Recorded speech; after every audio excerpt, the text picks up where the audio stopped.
भदोही संसदीय क्षेत्र लोकसभा 78 जैसे जैसे चुनाव के तारीख नज़दीक आ रहे हैं वैसे वैसे प्रत्याशियों की धड़कन बढ़ती जा रही है। देखा जाए तो जिस तरह से सभी दल के प्रत्याशी अपने अपने क्षेत्र में अपनी बात जनता के बीच में सरकार के मैनिफेस्टो को बता रहे हैं, वोटर को अपने पाले में करने के लिए एड़ी चोटी का जोर लगा रहे हैं। लेकिन वही जनता भी नेताओं से 4 कदम आगे चल रही है, जनता भी अपने पत्ते नहीं खोल रही है। उसी कड़ी में भारतीय जनता पार्टी की प्रत्याशी डॉक्टर विनोद बिंद क्षेत्र में जनसंपर्क करते नजर आए। डॉक्टर विनोद बिंद का कहना है कि हम चुनाव जो लड़ रहे हैं यह मोदी और योगी के कामों को लेकर जनता के बीच में जा रहे हैं और जनता हमें स्नेह और प्यार दे रही है, हम यह सीट जीत रहे हैं। भदोही से शमसुद्दीन वारसी की रिपोर्ट। इस चुनाव के लिए आप क्या कहेंगे?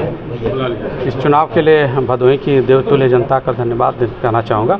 और भदोही की जनता ने एकदम मन बना लिया है तीसरी बार प्रधानमंत्री मोदी जी को बनाने के लिए, और तीसरी बार बनने जा रहे हैं, प्रचंड बहुमत के साथ बनने जा रहे हैं। सांसद जी, चूँकि ये भदोही कालीन नगरी है और यहाँ का कालीन के बारे में बहुत जटिल समस्या है, तमाम ऐसे चीज़ें हैं कि जो यहाँ के लोगों की ज़रूरत है, लेकिन वो कोई भी प्रतिनिधि अभी तक नहीं दे पाया, क्या कहेंगे? हमारे प्रधानमंत्री जी हमेशा जब यहाँ के भाषणों की बात होती है तो भदोही कालीन की नगरी का जो है जिक्र करते हैं। इसका मतलब उनको चिंता है और इसमें अच्छा काम होगा, बस हम लोग को पहुँचने की जरूरत है। क्या कहना है जनता से? जनता से कहेंगे कि जो हमारे देश के प्रधानमंत्री जी की जो सोच है कि जो समाज के निचले पैदान पर खड़ा व्यक्ति है उसको भी मुख्य धारा में जोड़ा जाए और जितने भी जो उद्योग धंधे हैं उसको बढ़ावा दिया जाए। बहुत धन्यवाद।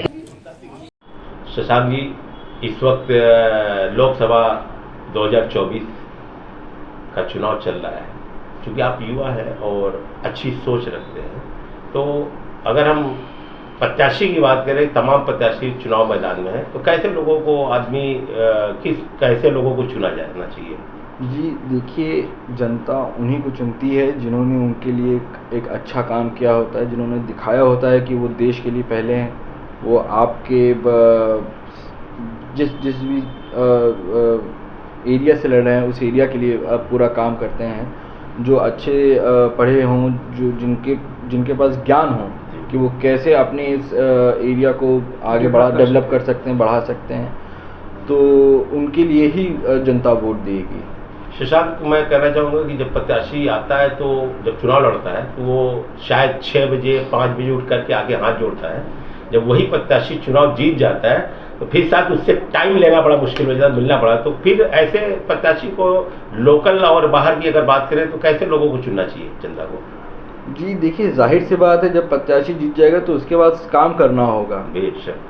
तो वो काम करेगा तो आपको समय कैसे, आपके लिए काम कर रहा है तो आपको वो समय जाहिर सी बात नहीं दे पाता। आप अपने हिंदुस्तान के हर घर के देख लीजिए, जो घर का पिता होता है, जिसके ऊपर घर का भार होता है, वो घर के पास समय बहुत कम दे पाता है। और यही उसका सबसे बड़ा, आप उसको वरदान भी मान लीजिए और उसका वो भी मान लीजिए, जीत भी मान लीजिए, उसकी हार भी मान लीजिए, कि वो अपनों के लिए काम करता है लेकिन अपनों को समय नहीं दे पाता है। देखिए, मैं जनता से अपील यही करूँगा कि आज तक आप पहले कैसा था भदोही और अब कैसा हो गया है भदोही। जिसने भी भदोही के लिए काम किया है और जिससे आपको आगे काम उम्मीद है कि वो उससे भी अच्छा करेगा, आप लोग उसके लिए वोट करें। और मेरे ख्याल से ये भदोही की जनता को पहले से ही पता है। आज के डेज में इंटरनेट आ गया है, सब लोग न्यूज़पेपर पढ़ते हैं, सब लोग बात करते हैं, तो ये चीज़ मुझे बताने की ज़रूरत ही नहीं है। उनको पता है कि कौन हमारे लिए काम करेगा, कौन हमारे लिए अच्छा काम करेगा, कौन हमारे लिए काम कर चुका है, तो भदोही की जनता उसे ही चुनेगी।